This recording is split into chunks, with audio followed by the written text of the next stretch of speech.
Երեկ վարչապետ Նիկոլ Փաշինյանը պնդեց, որ սեպտեմբերին աղետաբեր պատերազմ է լինելու, եթե իշխող ԿՊ-ն սահմանադրական մեծամասնություն չստանա, որտեղից այսպես կոնկրետ ժամկետներով պատերազմի մասին տեղեկությունը, ինչ տվյալների հիման վրա եւ արդյոք այստեղ շանտաժի էլեմենտ չկա։ Ես կարծում եմ ժամկետը այն է սեպտեմբեր ամիսը վարչապետը պայմանական ասել, նկատի ունի ընտրություններից կարճ ժամանակ անց, իսկ որ այդպիսի հեռանկար կարա լինի, միանշանակ է, րոպեներ առաջ ես հանձնաժողովում նստած խոսում էինք, այդ թվում այն ընդդիմադիր պատգամավորների հետ, ում գաղափարախոսությունը այն է եւ մնացած նաեւ խորհրդանում չգտնվող առանձին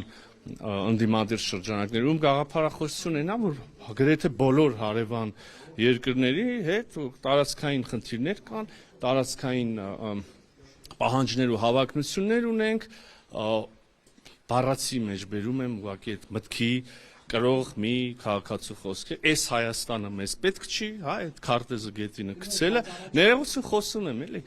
եւ ակնհայտ է, որ այս մտայնությամբ մարդիկ, եթե իշխանության գան, անմիջապես խնդիր առաջանալու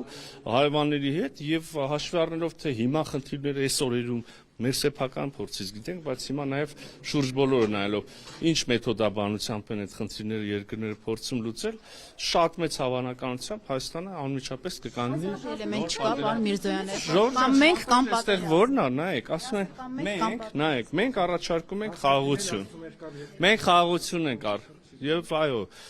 նենց եղավ, որ ինքը եղավ վարչապետ։ Եվ այո, մենք ասում ենք, մեզ պետքա խաղաղություն, մեր երկրին պետքա խաղաղություն, այլ պայմաններում ուղղակի հավատացեք մեր խորը համոզմամբ Հայաստանի Հանրապետության ոչ թե հաջողությունը, ոչ թե զարգացումը, այլ Հայաստանի Հանրապետության որպես անկախ պետություն գոյությունը ինքնին կհայտնվի մեծ կասկածի տակ։ Եվ այս մի առաջարկն է քաղաքացիներին, եւ կա զուգահեռ առաջարկը, չէ, մեզ այս Հայաստանը ընդհանրապես պետք չի, սա մենք թքած ունենք սրա վրա, մեզ պետքա չգիտեմ ինչ Հայաստան։ Այսի շանտաժ է, դա շանտաժ չի, սովորական բան է։ Շանտաժ կա, ես այդտեղ շանտաժի էլեմենտ տեսնում եմ, ոչ։ Ինչու ենք անում, լավ ենք անում, դա մեր քաղաքական առաջարկն է եւ տեղալ օրենք խառնում ենք բոլորովին։ 4 պատերազմ է բերել ձեր իշխանությունը։ Ստացվում է վախից ելնելով պետք է ժողովուրդը գնաց։ Պատերազմ չի բերել, պատերազմը հետևանք էր, մեր օրոքը ուրիշ բան է, բայց որ ասում եք դուք եք բերել, սա լրիվ անհեթեթություն է։